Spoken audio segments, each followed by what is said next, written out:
అందరికీ వందనాలు. నా పేరు చరణ్. నేను చెప్పబోయేది అవయవములు ఎలా ఉండాలి. హృదయం శుద్ధిగా ఉండాలి.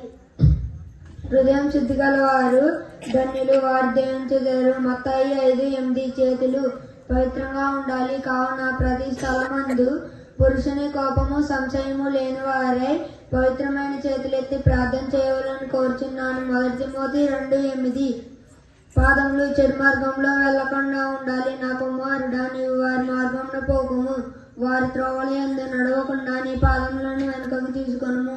సామెతలు 1:15 కనులు వ్యర్థమైన వాటిని చూడకుండా ఉండాలి. వ్యర్థమైన వాటిని చూడకుండా నీ కన్నులను తిప్పివేయము. కీర్తనలు 119:37 చెవులు దేవుని మాటలు వినుటకు ఉండాలి.